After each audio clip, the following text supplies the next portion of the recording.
ये कब दिल्ली से लाई है? हाँ वो रखा था ना अपना पहले वाला। ये कब कब खरीदा था हमने? ये खरीदा नहीं था हमने, वो कैफे ब्रुक से हमें गिफ्ट आया था अच्छा। दिवाली पे, सेट आया था। कितने साल हो गए होंगे? 2018 से तो पहले ही आया होगा। 17 से पहले। 17 से पहले आया होगा। हाँ। तो दोस्तों ये दिल्ली से आए हैं, तो घर से कुछ सामान ऐसा था जो पुरानी चीज़ें, बच्चों की एल्बम थी, उनके स्कूल के आई कार्ड थे, और कई ऐसी चीज़ें थी, छोटे मोटे खिलौने थे, लूडो का बोर्ड था, और ये कप जब हम वो चाय कॉफ़ी का बिजनेस करते थे, प्रीमिक्स बेचते थे, टी एंड कॉफ़ी का प्रीमिक्स।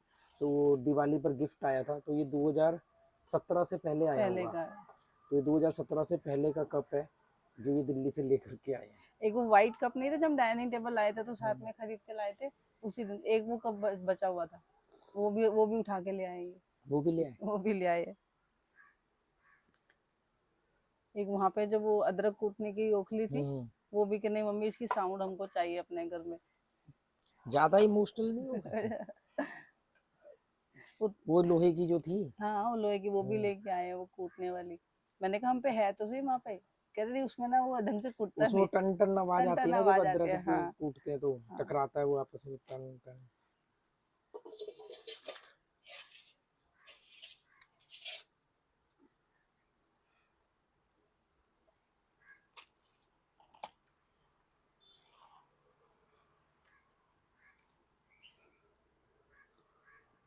इन्होंने फुल मजे करे वहां पे, पूरी वेकेशन मनाई है अपनी।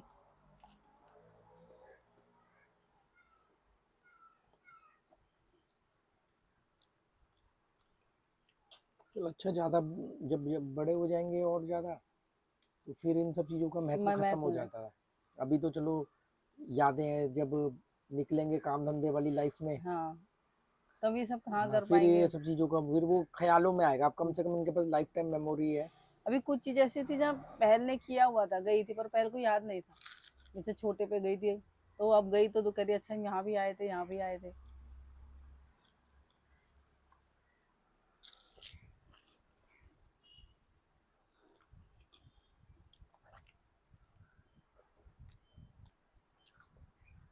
आदमी को इमोशनल ज्यादा नहीं होना चाहिए, पर थोड़ा बहुत होना चाहिए। होना चाहिए। क्योंकि अगर बिल्कुल भी इमोशंस नहीं होंगे तो तो पत्थर बन पत्थर जाएगा। बन जाएगा, सही बात।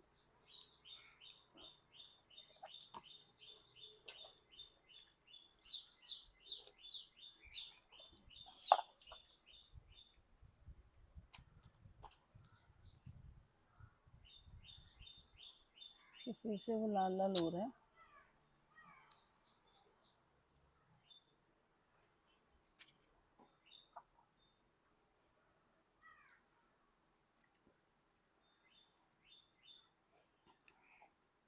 वो जो तुम मंदिर जाया करते थे उस समय, उस टाइम पे करे मम्मी एक बार वहां पे भी होके आते हैं, वहां वो बाहर कांजी का पानी पीते थे, वो पीना है।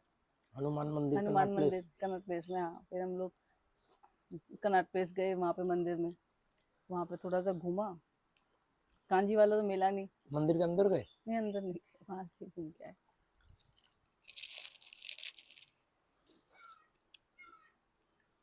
हटो ने।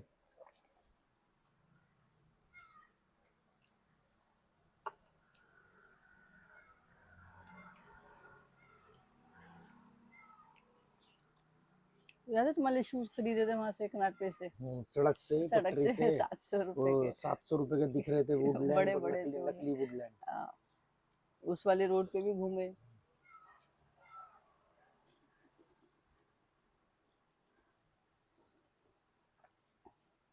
देखो उसको खारी खाने की जगह नहीं मिल रही है। भी कैमरा हिला देगा बैठ के कमर पे। कितनी तो चींटियों के ऊपर बैठ गया होगा, पर इसके तब बैठने से चींटियां मरेंगी नहीं ना। वो बस जंगल में घुल हम्म। जाएंगे।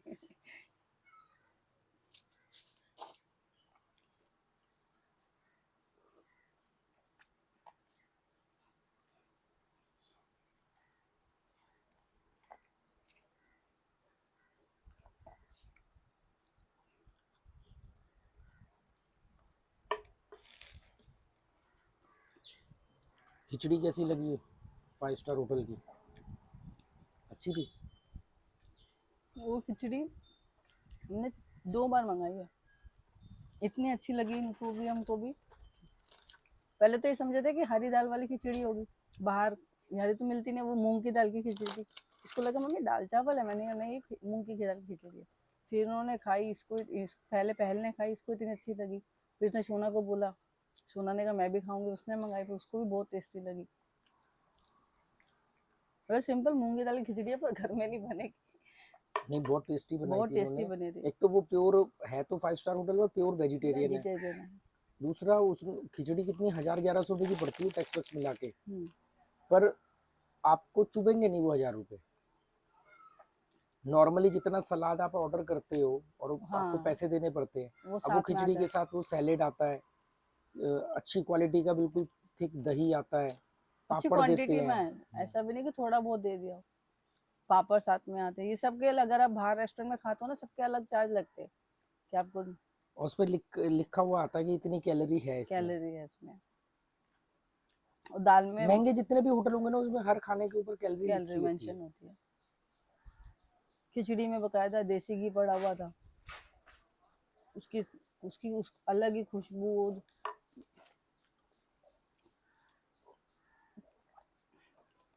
और तो ये भी कह रहे मम्मी 5 स्टार में हम खिचड़ी मंगा रहे हैं। मैंने कहा हाँ तो खा के देखो तो। अब ऐसा थोड़ी कि आप किसी महंगी जगह गए हो तो आप जबरदस्ती अपनी रूटीन खराब करोगे। हम्म, मैंने एक बार वेज पुलाव मंगवाया था, वो भी एक बार मंगवाए थे खिचड़ी सोना ने, मंगवाया था। तुमने उसकी अब भी तारीफ करी थी सुबह ना। ब्रेकफास्ट अगर इंक्लूड है तो ऐसा थोड़ी कि आप जाके कुछ भी खाने लग जाओगे। वहां तो हाँ उन्होंने कई तरह के भटूरे, कचौड़ी, ये सब भी होता है। ये तो नहीं।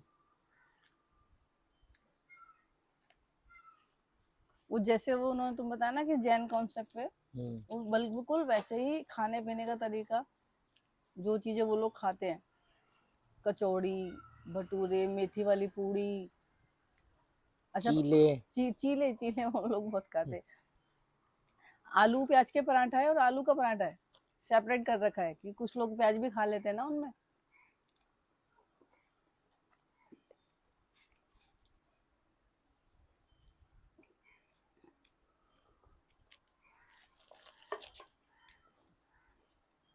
अब ये जो ज्यादातर ऐसे होटल है ना, वो शादी ब्याह फंक्शनों के लिए रह गए हैं। हम्म, तो उसमें जो लोग आते हैं वो एक्चुअली उनका क्लास होता नहीं है इस होटल लायक।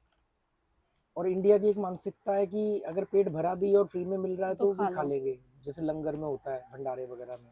वहाँ रोज कोई ना कोई फंक्शन होता था, किसी की हल्दी चल रही है, किसी की शादी हो रही है, घोड़ी तक आई, बैंड बजने की बाजें आ रही है, तो वो कम्युनिटी तो वही है। अब ये कहते हैं मम्मी ये लोग कैसे चिल्ला रहे हैं यहाँ पे, कैसे हल्ला मचा रहे ब्रेकफास्ट के टाइम पे। मैंने कहा बेटा ये कम्युनिटी पूरा यार वो ग्रुप हम है। ताज होटल में रुके थे, वहां हम्म, पर भी यही हो रहा था, सेमिनार हो रहे थे हम्म, या कुछ की एक दो शादी फंक्शन फंक्शन थे वगैरह हाँ। थे।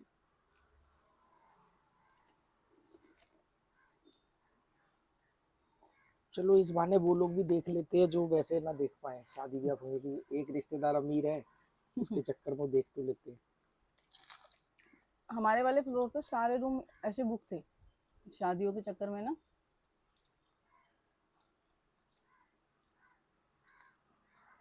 हाउस कीपिंग से मेरी ऐसी बात हुई करे सफाई वफाई के लिए कि हमारे पीछे से करेंगे नहीं करेंगे, ऐसी बात चल रही।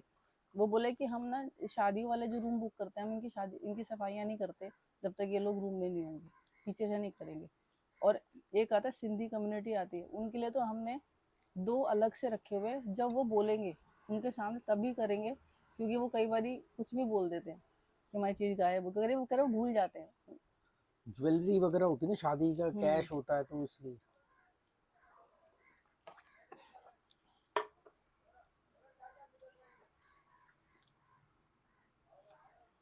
पानी के लिए हम लोग मंगाते थे, उन्हें लगने लग गया कि इनके यहाँ पानी ज़्यादा लग रहा है, तो 4 बोतल फिर 6 बोतल फिर 8-8 बोतल तक वो देने लग गए। ऐसे उन्होंने बोला नहीं, मतलब जैसा होता है ना कई होटल बोल देते कि नहीं जी हाँ, एक दिन में 2। छोटे होटल होते हैं ना कि वो हम्म, एक दिन में इतनी लिमिट की बोतल देंगे, हाँ। एक्स्ट्रा मंगाओगे तो उसका चार्ज लगेगा। पर होटल अच्छा था वहाँ पे, रूम भी बहुत बढ़िया था। वहां हम कितने 15 साल 20 साल रहे। हमारे सामने ये होटल बना, कभी सामने अंदर नहीं गए। सही बात है।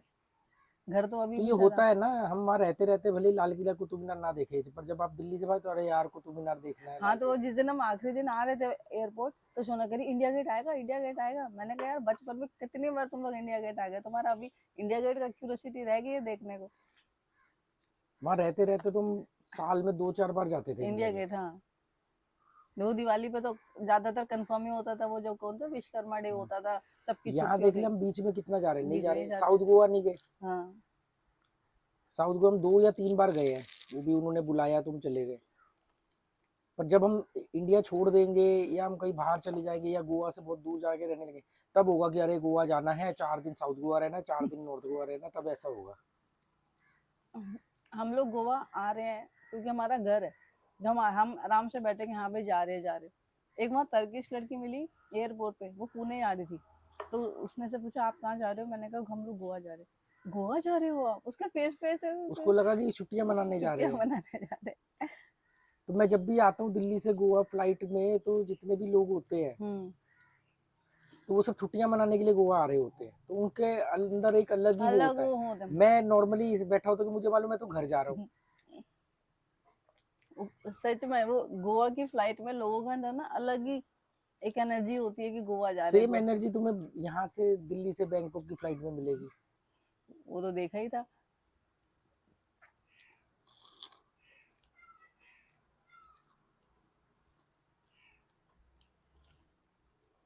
दिल्ली से दुबई की फ्लाइट में नहीं मिलेगी, क्योंकि दुबई का ना एक अलग ही हुआ है।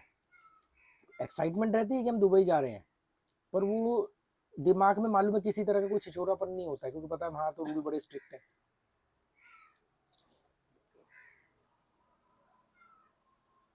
अच्छा, जैसे ये कंट्रीज होती है अमेरिका वगैरह, ये लोग आपका बैंक स्टेटमेंट मांगते हैं, आपका रिकॉर्ड मांगते हैं कि आप इस लायक हो भी कि यहाँ के, तो मतलब फिर तो यहाँ वहाँ पे फिर उस तरह जो थोड़ा वर्कर टाइप के लोग हैं, तो सिर्फ जॉब वॉब टाइप के हिसाब से जा सकते हैं।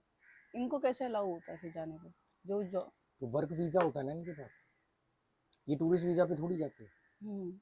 जो काम करने जा रहा है वो काम का पहले यहाँ से वो नौकरी ढूंढेगा, और नौकरी की स्पॉन्सरशिप होगी उसके भी तब आपको जा जाएगा। सके। टूरिस्ट वीजा पर जाएगा तो उनकी जो टर्म्स एंड कंडीशन है कि भाई इतना बैंक बैलेंस होना चाहिए वो, पर बैंक बैलेंस में आप पैसा दिखा दोगे, हम्म। पर इससे ये साबित थोड़ी हो जाएगा कि आपका स्टैंडर्ड भी हाई है हाँ, या आपकी सोच भी अच्छी है।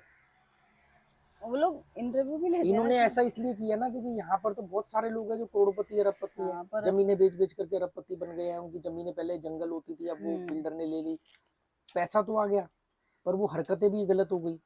तो अगर वो सिर्फ पैसे के बिहाफ पे ऐसे आने दें हम्म। तो फिर तो वहां पर गंद मच जाएगा, क्योंकि इनमें की मैक्सिमम पेमेंट तो ब्लैक मनी होती है।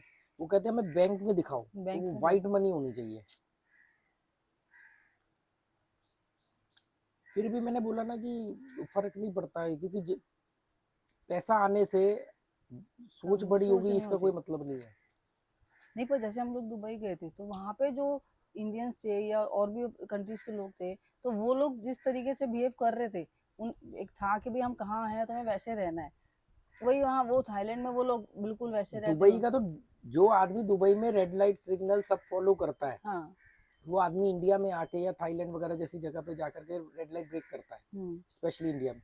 दुबई का तो डंडा ही अलग है ना, दुबई तो डंडे के जोर पे लोगों को रखता है।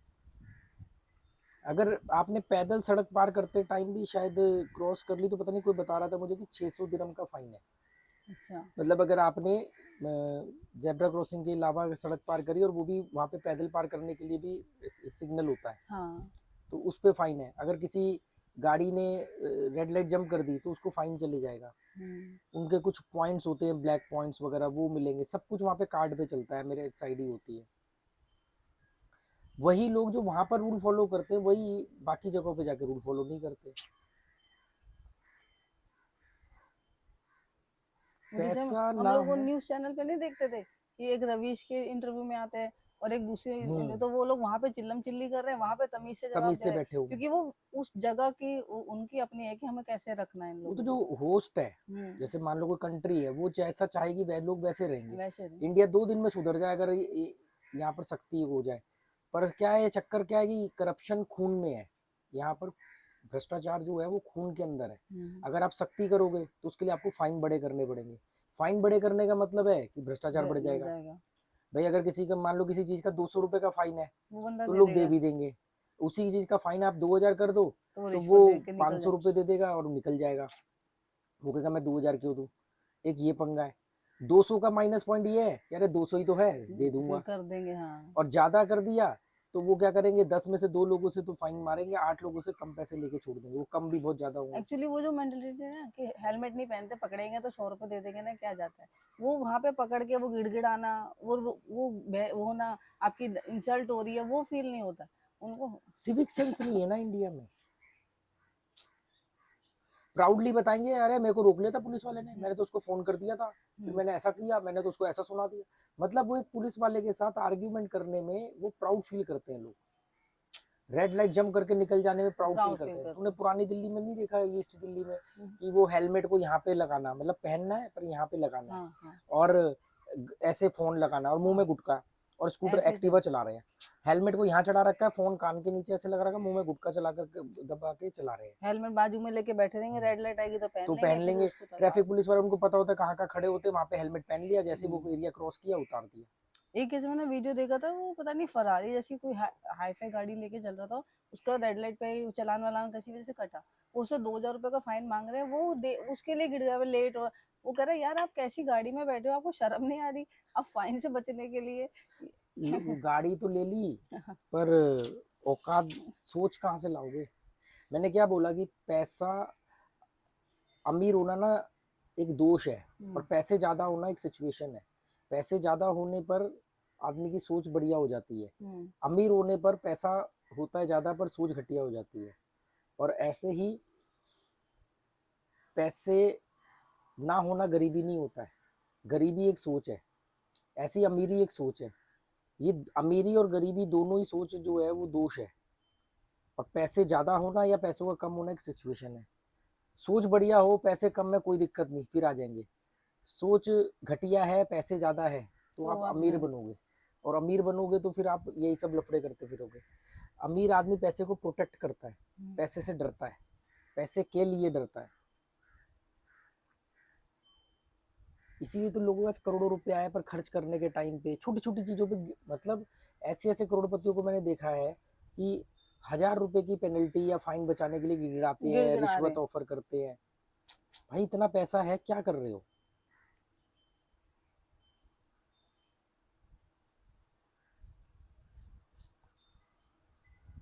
वो फील आती है कि भैया, वो जो मतलब पैसे कैसे कैसे, नहीं नहीं यार प्लीज कम ले लो, वो बार्गेनिंग करना।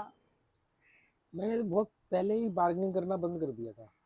अभी मैं थोड़ी बहुत बार्गेनिंग जो है वो दिखावे के लिए करता हूँ, वो इसलिए दिखावे के लिए करता हूँ, थोड़ा सा फॉर्मेलिटी के लिए, ताकि उसको ये ना लगे कि वो और महंगा बेच सकता था, है ना। ये तुम्हारी बात मेरे को ध्यान थी। अभी भी हम जैसे गए ना दिल्ली, तो कहीं पे रिक्शा करना है या कुछ करना है, तो वो जितना पैसा मांगा हल्का सा करके अमाउंट उतना ही दिया जितना रिक्शे उसने। वाला जितना पैसा मांगे, कोई भी कितना भी पैसा मांगे, उसको उतना पैसा दे दो, पर उसको बोलो थोड़ा सा, अरे हाँ, यार इतने थोड़े कम कर ले, वो कहेगा नहीं नहीं इतने ओके। चल ठीक है। क्योंकि अगर आपने ये नहीं किया तो उसको ये एहसास होगा कि मैं शायद मैंने कम मांग लिए, मैं और ज्यादा मांग सकता था, और उसका नुकसान आप तो शायद दे दोगे, पर दूसरा कल बंदा। को जो दूसरा व्यक्ति होगा, वो हो सकता है वो ना अफोर्ड कर पाए और वो उससे भी ज्यादा मांगेगा, क्योंकि आपने तो एक बेंचमार्क सेट कर दिया, और उसको भी मजा नहीं आएगा, उसको लगेगा कि यार मैंने ना नुकसान कर लिया। नुकसान पर अगर करी। आपने बोला ना, जैसे मान लो आप कहीं गए अपने घर से बाहर, रिक्शे वाले ने बोला 50 रुपए लूंगा, आप उसको बोलो अरे यार 50 रुपए ज्यादा नहीं है, 40 लेगा क्या, नहीं नहीं 50 ही लगते हैं, गर्मी इतनी है, ओके ठीक है।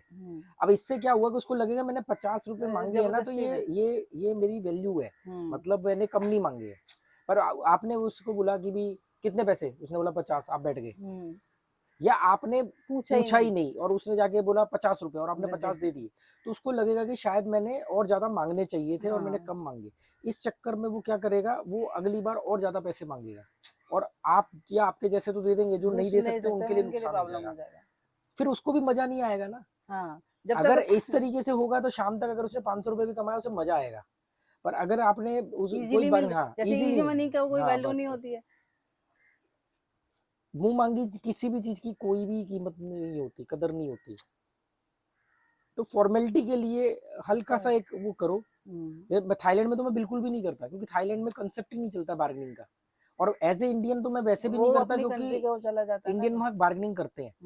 इंडियन वहाँ बार्गेनिंग करते हैं, वो क्लियर है उनको, मतलब लोग तो वहाँ ताना मारते हैं कि अरे यार इंडियन की तरह बात मत करो, मतलब दूसरे कंट्री के लोगों को बोलेंगे इंडियन की तरह बात मत करो, कि मतलब इंडियन ही बार्गेनिंग करते हैं ना। तो वहां तो मैं, मुझे मालूम भी है कि ये ज्यादा ले रहा है, पर मैं बार्गेनिंग नहीं करता, क्योंकि वहां पर आप रिप्रेजेंट कर रहे हो अपने देश को। हाँ, वहां पर मैं नहीं हूँ, वहां पर मैं एक इंडियन हूँ। इंडियन है। तो मैं जो भी करूंगा वो नोटिस किया जाएगा कि भाई ये इंडियन ने इंडियन किया है, ऐसे करते हैं, सही बात है। इंडियन ने किया है। हम दुबई में गए तो जब मतलब जेब्रा क्रॉसिंग के पास आप खड़े हो तो कोई भी गाड़ी वो कितनी दूर वाले रोक लेते हैं, और वो इतनी दूर रखेंगे कि आपको टेंशन नहीं हो कि मतलब अरे जल्दी दुबई में तो मेरे को इतनी प्रॉब्लम होती है, क्योंकि वो गाड़ी आ रही है बहुत तेजी से, मैं सड़क के अभी किनारे पे भी नहीं आया हूँ, मैं सड़क की तरफ बढ़ रहा हूँ। बढ़ रहे हैं। तो मैं सोचता हूँ कि निकल जाएगी भाई, इतनी हाँ, दूर से आ रहा है तेज, वो इतनी दूर से तेज आ रहा है और वो बहुत दूर ही रुक जाएगा। रुक मैं जाएगा। उसके लिए रुका हूँ, वो उस मेरे लिए रुका हुआ है, क्योंकि वहां पे रूल ये है कि पैदल वाले को प्रायोरिटी देनी है। हाँ, इवन थाईलैंड में भी ऐसा होता है, थाईलैंड में भी पैदल वालों को प्रायोरिटी दी मैंने जाती है, पर मकाऊ दुबई और में तो हांगकांग बहुत ही में ज्यादा है। देखा था, वहां पे भी ऐसे ही था। इंडिया में तो बिल्कुल ही पैर के पास ब्रेक मारेंगे, हॉर्न बजा के निकल जाएंगे। हाँ, उल्टा यहाँ तो जैसे जब मैं दुबई से आए ना, मैंने कहा यार ये बस सही बात है, जो हम तो गाड़ी में है बैठे हैं, जो पैदल वाले हैं वो धूप में पैदल चल रहे हैं, उनके लिए हमको रुक जाना चाहिए कि भाई वो निकल जाए। मैं रुकूंगी वो निकलेंगे ही नहीं, शक्ल देखते नहीं, रहते हैं। दुबई में ये बहुत वो है, सिविक सेंस बोलते हैं इसको, हाँ, वो बाहर के बहुत सारे देशों में है। और जिस तरीके से वहाँ गाड़ियां भागती है ना, उसके बाद ब्रेक मार के रोकना किसी के लिए और बहुत दूर रोकते हैं, बहुत दूर। आदत है नहीं हमें, हाँ, हमें तो आदत ये है कि बिल्कुल ही पास में कोई रोके। अब वो इतनी दूर रोकते हैं, मैं सोचता हूँ क्या हो गया, गाड़ी खराब हो गई, मेरे लिए रुका है। कि अचानक से फिरने चल पड़े। कई बार ऐसा होता है वहाँ।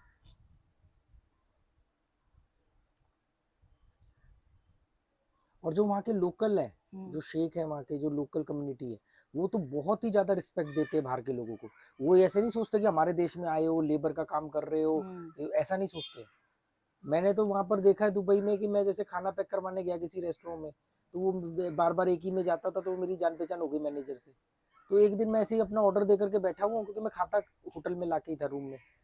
तो मैं बैठा हुआ हूँ, तो मैंने देखा कि एक शेख खाना खा रहा था, और वो खाना खा के आया, उसने रिसेप्शन पे पैसे दिए काउंटर पे, और साथ में उसने कुछ इशारा किया, दो लोग और खाना खा रहे थे उनकी तरफ, और चले गया। उसके बाद वो दूसरा जो था, कोई अफ्रीकन था, और काफी अच्छा खासा खाना खा रहा था, मतलब वो कई सारी आइटमें मंगवा रखी थी उसने। वो खाना खा के आया और बिल देने के लिए, तो उसने बोला, वो जो वहाँ पे बैठा था कैशियर, उसने बोला तेरा पेमेंट हो गया है, वो उसने कर दिया, किसी दूसरे ने, जो वहाँ के लोकल शेख था। तो उसने बोला कि अरे यार मेरे को बताना तो था, मैं उसको थैंक यू तो बोलता। तो उसने कहा नहीं, वो हर बार ऐसे ही करते, वो करके चले गए।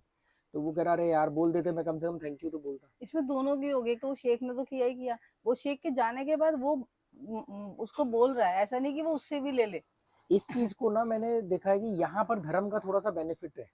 धर्म का ये फायदा है कि जो लोग भगवान में बिलीव करते हैं, धर्म में बिलीव करते हैं, थोड़ा काइंड हार्टेड हाँ, उन्हें काइंड हार्टेड के बजाय साथ में ईमानदारी की भी, हमें किसी को जवाब देना है, जवाब भले ऊपर देना कोई है। नहीं किसी को जवाब मांगने वाला, पर उन्हें ऐसा लगता है कि नहीं यार, अगर मैंने बेईमानी करी, शेख ने इसलिए खाना, दो तीन लोगों का बिल दिया, इसलिए बिल दिया कि भाई ये हमारे देश में आए हैं, मेहनत करते हैं, मैं खाना खा ही रहा हूँ, तो मैंने इनका भी बिल दे दिया, ठीक है।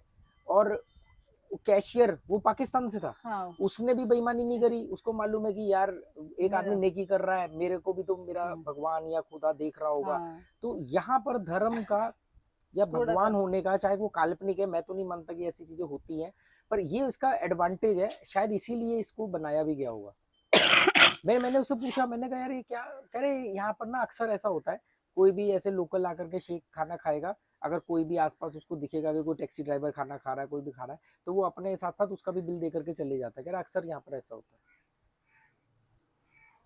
यहाँ नहीं देखा हमने कभी। है। यहाँ तो होता है ना कि भी धार्मिक दिन भंडारा लगा दिया, हाँ, फिर वो लोग खा रहे हैं और आधा खाना वेस्ट हो रहा है, गिर रहा है, इधर उधर पैरों में आ रहा है, ये है।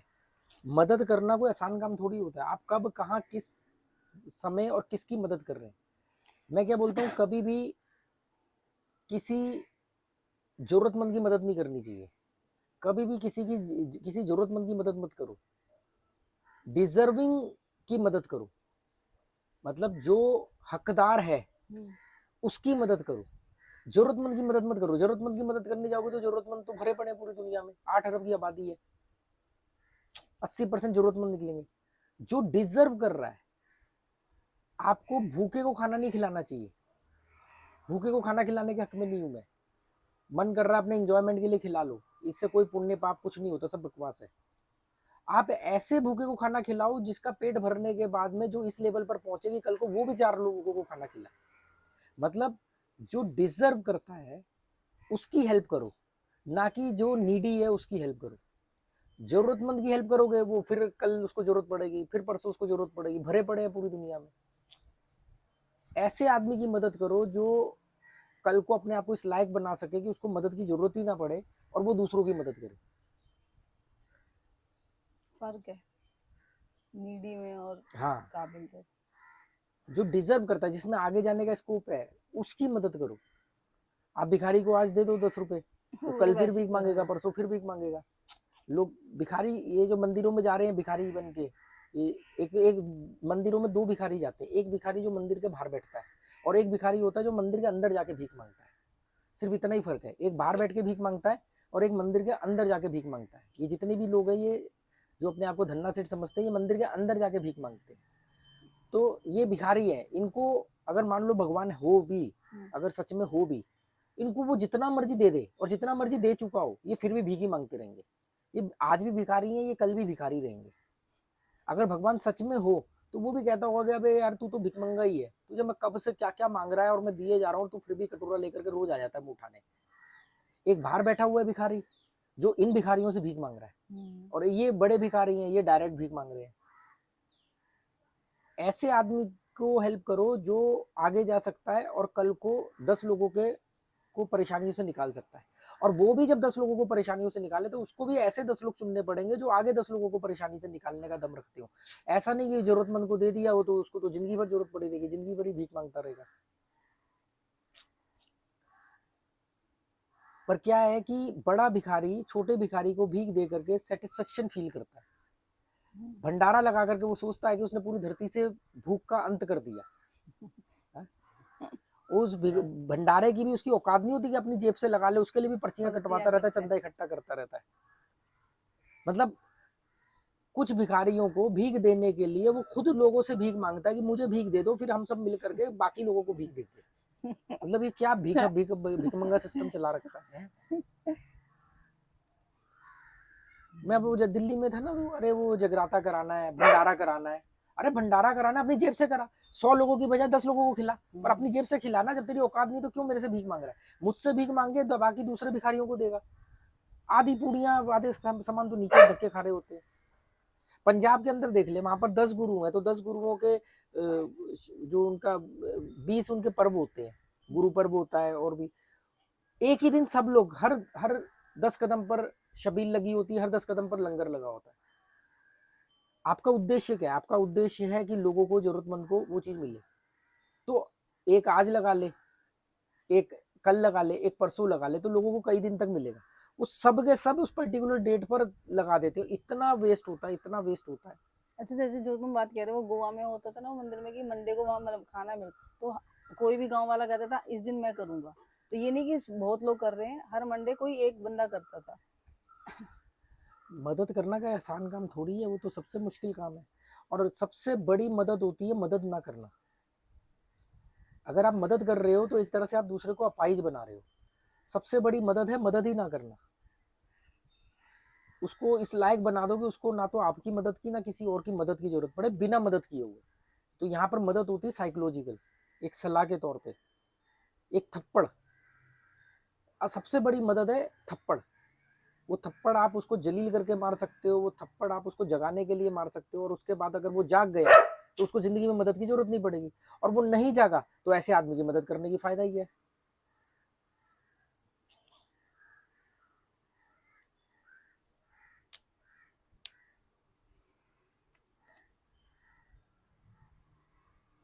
तो कभी भी ना जरूरतमंद की मदद मत करो, जो उस मदद का हकदार है उसकी मदद करो, जो उसके लायक है उसकी मदद करो। जरूरतमंद तो भरे पड़े हैं।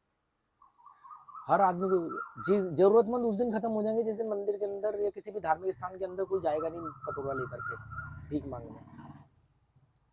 तो भिखारियों का ड्रामा देख, एक भिखारी तो बाहर बैठा, वो तो विजिबल है, दिख रहा है। एक भिखारी अंदर जा रहा है धार्मिक स्थान के, वो अंदर जाके भीख मांग रहा है, वो अंदर जाके भीख मांगता है, फिर बाहर आकर के जेब में हाथ डालता है, फिर दूसरे भिखारी को भीख देता है।